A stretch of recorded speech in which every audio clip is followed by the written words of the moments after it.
चला तर मग इतिहासाचा भाषा आणि साहित्याशी असणारा समवाय या संदर्भात माहिती घेऊ. इतिहासाचे लेखन करताना त्याला सजीवता व चैतन्य प्राप्त व्हावे, तो आकर्षकपणे मांडला जावा, तो सहज तितकाच सोपा असावा, तो रोचक व्हावा पण सत्यालाही धरून असावा. या साऱ्या वैशिष्ट्यासाठी इतिहासाला भाषेच्या आधाराची जरुरी असते. शेवटी लेखन ही कला आहे. या दृष्टीने भाषेचे इतिहासाशी नाते जुळते. एकेकाळी इतिहास हे साहित्याचे अंग होते. साहित्यातील कथा आणि कादंबरीचे दालन इतिहासातील विविध घटनांवर व प्रसंगावर आधारित असे.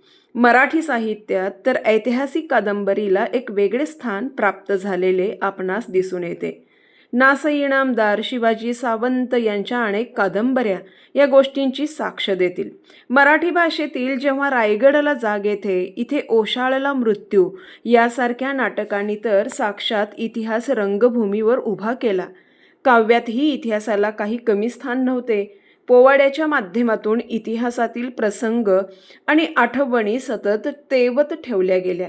मराठी पाठ्यपुस्तकातील अनेक गद्यपद्य उतारे शिकवित असताना मराठीच्या शिक्षकांना आधार घ्यावा लागतो.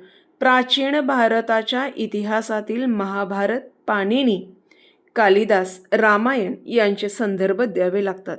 एकूण भाषा हे एका अर्थाने इतिहासाचे शरीर आहे. इतिहास आणि भाषा तसेच साहित्य यांचा अनुबंध निकटवर्ती आहे. मराठी भाषेबरोबर इंग्रजी, हिंदी, उर्दू, पर्शियन आणि संस्कृत या भाषाशी व साहित्याशी इतिहासाचा अत्यंत जवळचा संबंध आहे.